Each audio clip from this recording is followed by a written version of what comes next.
আমরা গত তালুকানুপুর গ্রামের ঢাকাইয়া সাত্তারের বাড়িতে একটা সালিশ করি।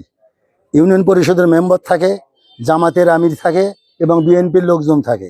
এই সালিশ করিয়ে ঢাকাইয়া সাত্তারের বিরুদ্ধে রায় যাওয়ায় সে আমার বিরুদ্ধে বা এক্স মেম্বার আব্দুল কাদেরের বিরুদ্ধে সংবাদ সম্মেলন করে আমাদের জন্য মেলা কুৎসা রটায় বা নানা প্রকার দালালি, টাকার চাঁদাবাজি, যাবতীয় এইরকম কথাবার্তা দিয়ে সে ফেসবুকে আমাদের গোটা বাংলাদেশ একেবারে ভাইরাল করে দেয়। জমি সংক্রান্ত সালিশি রায় নিজের পক্ষে না যাওয়ায় সামাজিক যোগাযোগ মাধ্যমে অপপ্রচারের বিরুদ্ধে প্রতিবাদ ও সংবাদ সম্মেলন। একটি সালিশি প্রক্রিয়া রায় সব পক্ষের জন্য সমানভাবে যায় না, কোনো পক্ষের জন্য বিপক্ষে যায়, কারো সপক্ষে যায়। তবে রায় নিজের পক্ষে না যাওয়ায় সামাজিক যোগাযোগ মাধ্যমে মিথ্যা বিবৃতি ও মানহানির তথ্য প্রচার করা অত্যন্ত দুঃখজনক এবং অনৈতিক। আমি এই ধরনের ভিত্তিহীন অপপ্রচারের তীব্র নিন্দা জানাই। বিচার প্রক্রিয়ায় হেরে গিয়ে প্রত্যেককে গোপন করে সোশ্যাল মিডিয়ায় সহানুভূতি পাওয়ার চেষ্টা কোনোভাবেই গ্রহণযোগ্য নয়। গোবিন্দগঞ্জ ফেসবুক অ্যাকাউন্ট এর কয়েকটি সহযোগী অ্যাকাউন্ট আমাদের নামে নানা সামাজিক যোগাযোগ মাধ্যমে এই প্রতিপন্ন করে মিথ্যা তথ্য ছড়িয়ে চরিত্র হননের চেষ্টা চালায়, যা বাংলাদেশ বিদ্যমান তথ্য প্রযুক্তি ও সাইবার নিরাপত্তা আইন অনুযায়ী দণ্ডনীয় অপরাধ। যারা সালিশি রায়কে কেন্দ্র করে উদ্দেশ্য প্রণোদিতভাবে আমাদের নিয়ে অপপ্রচার চালাচ্ছে, আমরা আইন প্রয়োগকারী সংস্থার সহায়তায় তাদের এবং তার অ্যাকাউন্টের নামে মানহানি ও সাইবার অপরাধের আইনে মামলা দায়ের করব।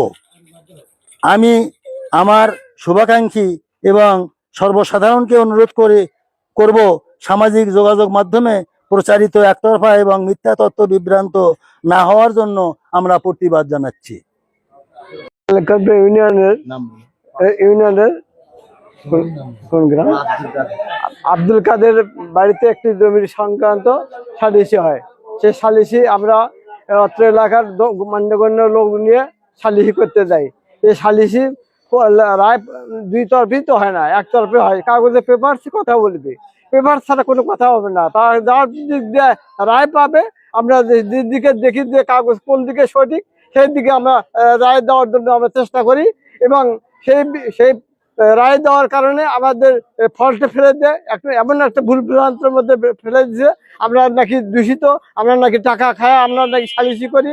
এবার এইরকম ভুল ভ্রান্ত কথাবার্তা বলে ফেলে দেয় একটা বাংলাদেশ সরকারের কাছে বা বাংলাদেশের এমন একটা দিছে, হুমকি দিচ্ছে আমাদের এটা করবে ওটা করবে, রাস্তাঘাটে ধরলে মারবে, আমাদের টাকা খায় নাকি আমরা সালিশি করি।